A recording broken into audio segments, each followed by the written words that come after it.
El pasaje de hoy es San Marcos 8, versículos 31 al 34. Leamos juntos.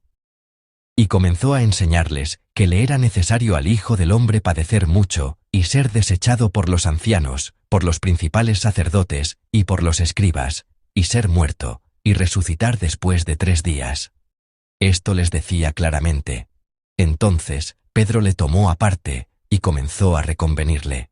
Pero él, volviéndose y mirando a los discípulos, reprendió a Pedro diciendo: «Quítate de delante de mí, Satanás, porque no pones la mira en las cosas de Dios, sino en las de los hombres». Y llamando a la gente y a sus discípulos, les dijo: «Si alguno quiere venir en pos de mí, niéguese a sí mismo, y tome su cruz, y sígame». Amén. El mensaje que compartiremos hoy continúa en el contexto del pasaje del Sermón del Domingo.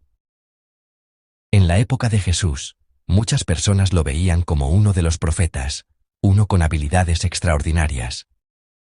Sin embargo, cuando Jesús preguntó a sus discípulos: «¿Y vosotros, quién decís que soy yo?», los discípulos, representados por Pedro, hicieron una asombrosa confesión de fe: «Tú eres el Cristo». Pero aunque los discípulos hicieron una asombrosa confesión de fe sobre Jesús, de ninguna manera lo conocían completamente. Después de escuchar la confesión de Pedro, Jesús comenzó a hablarles de un nuevo hecho. Así comienza el pasaje de hoy.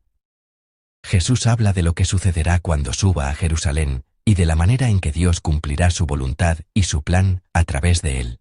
Leamos juntos el versículo 31.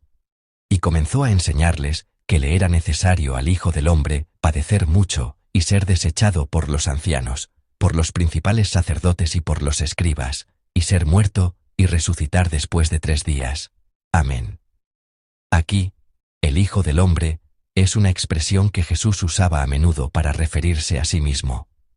A través de estas palabras, Jesús declara claramente que Él es el Cristo, en hebreo, el Mesías, es decir, el verdadero Rey y Salvador.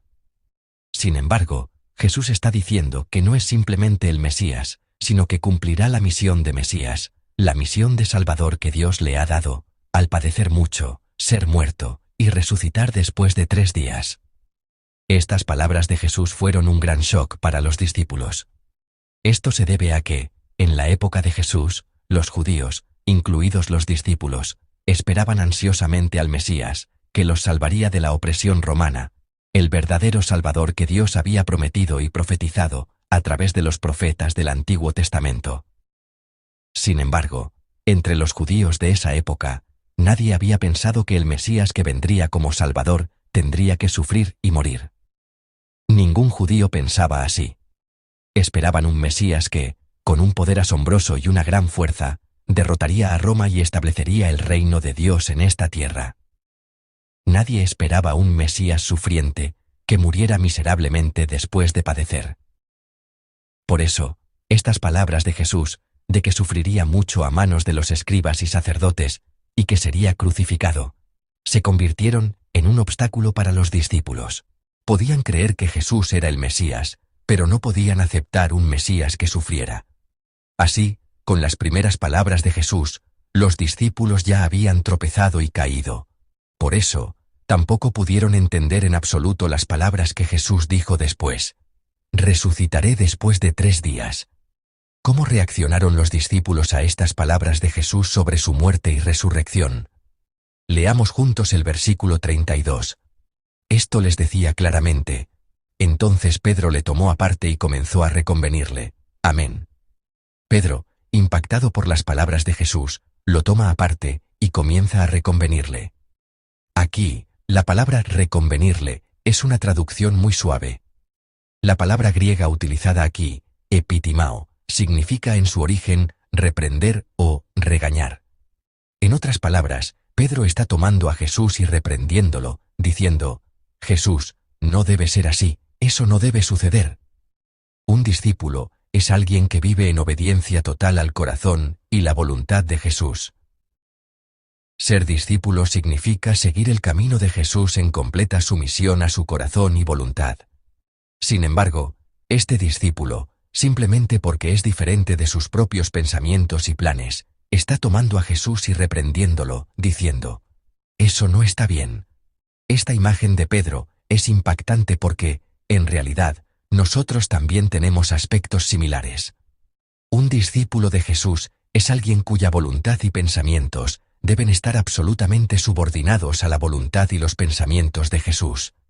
A veces, aunque no lo entendamos todo, un discípulo de Jesús es alguien que lo sigue mirando con confianza, porque es el camino que él toma. Sin embargo, si reflexionamos honestamente sobre nuestra fe y nuestra vida, ¿no será que estamos siguiendo a Jesús solo hasta el nivel que nuestro corazón y nuestros pensamientos pueden soportar? ¿No será que estamos ajustando a Jesús a nosotros mismos, en lugar de ajustarnos nosotros a la grandeza de Jesús?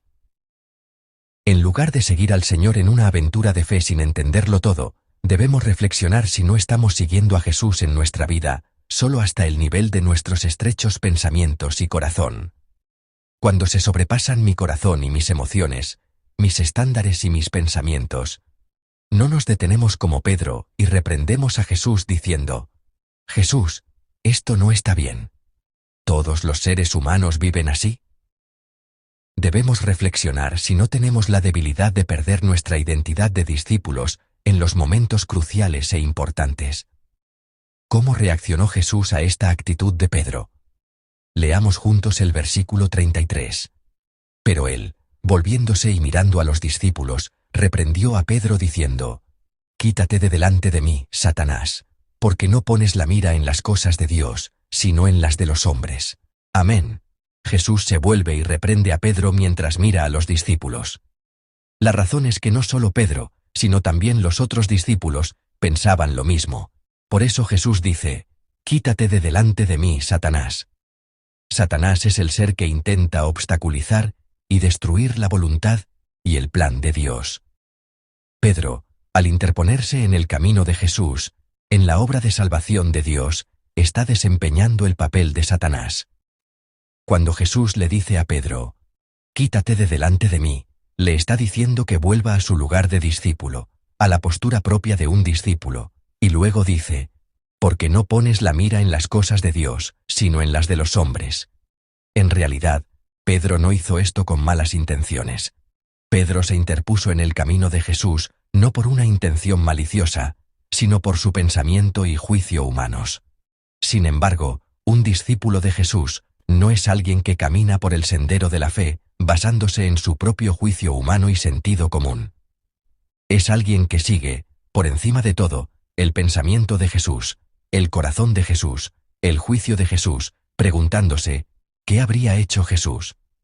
Cuando las cosas de Dios, es decir, el corazón y la voluntad de Dios, tienen prioridad sobre las cosas de los hombres, es decir, mis pensamientos y juicios humanos, podemos caminar verdaderamente el camino del discipulado en el lugar donde vivimos. Y como conclusión de todo lo que hemos compartido hasta ahora, Jesús les dice a los discípulos las palabras del versículo 34. Leamos juntos el versículo 34. Y llamando a la gente y a sus discípulos, les dijo: Si alguno quiere venir en pos de mí, niéguese a sí mismo, y tome su cruz, y sígame. Amén. Jesús dice: Si alguno quiere venir en pos de mí, niéguese a sí mismo. ¿Qué significa negarse a sí mismo? Negarse a sí mismo, como hemos estado hablando, significa: Jesús primero, antes que yo. Significa que el corazón y la voluntad de Jesús deben tener prioridad sobre mis pensamientos y deseos humanos, mis emociones y anhelos. Esto es negarse a sí mismo. Y obedecer el corazón y la voluntad de Jesús. Este es el significado de negarse a sí mismo. Esta negación de uno mismo a menudo es muy difícil para nosotros que creemos y seguimos a Jesús. Porque dentro de nosotros todavía queda el viejo hombre, y caminamos por este sendero librando la buena batalla de la fe. Por lo tanto, negarse a sí mismo, pensar y seguir prioritariamente el corazón y la voluntad de Jesús, en lugar de seguir a mi viejo hombre y mi yo que surgen de repente, no es nada fácil. Todos los cristianos que buscan caminar seriamente por el sendero de la fe, conocen esta dificultad. Sin embargo, lo que experimentamos es que, aunque la obediencia a veces es muy difícil, si seguimos el camino de Jesús en obediencia por fe, descubrimos que el camino de Dios El camino de seguir el corazón y la voluntad de Jesús es el camino más bueno y bendecido. Aunque el camino del discípulo pueda parecer a veces una pérdida, sentirse difícil y arduo, y parecer que tengo que soportar muchas incomodidades, si seguimos el camino del Señor por fe, Dios, que obra todas las cosas para bien, nos permite experimentar que el camino del discípulo es el más bendecido y el mejor. Y Jesús continúa diciendo: si alguno quiere venir en pos de mí, niéguese a sí mismo, y tome su cruz, y sígame. Tomar nuestra cruz y seguir a Jesús significa que en este camino de fe de seguir al Señor, hay una porción de sufrimiento que cada uno de nosotros debe soportar. Esta cruz, mi cruz, no se refiere al sufrimiento que experimentamos por haber hecho algo mal. No se refiere al sufrimiento que experimentamos por mis pecados o mis errores. La expresión su cruz se refiere al sufrimiento que experimento porque me esfuerzo por seguir a Jesús y vivir con el corazón de Jesús. Las incomodidades y pérdidas que experimento por creer en Jesús, la paciencia y el perdón, el amor y el sacrificio que debo soportar por creer en Jesús, todo esto es mi cruz. Si todos los santos aquí presentes están siguiendo al Señor en fe ahora mismo, cada uno de ustedes sabe cuál es la cruz que el Señor les ha confiado. Mi cruz puede estar en el hogar, en el lugar de trabajo o en la iglesia. En esos lugares de la vida, el Señor nos ha confiado la cruz que debemos llevar. Hermanos y hermanas, como experimentamos en nuestra vida, llevar mi cruz y seguir al Señor no es nada fácil. Hay muchos momentos en que se siente abrumador. A veces, de hecho, surgen pensamientos como: ¿por qué solo yo tengo que sacrificarme? ¿Por qué solo yo tengo que ser paciente? ¿Por qué tengo que vivir como un tonto? Pero, hermanos y hermanas, quiero que recordemos esto.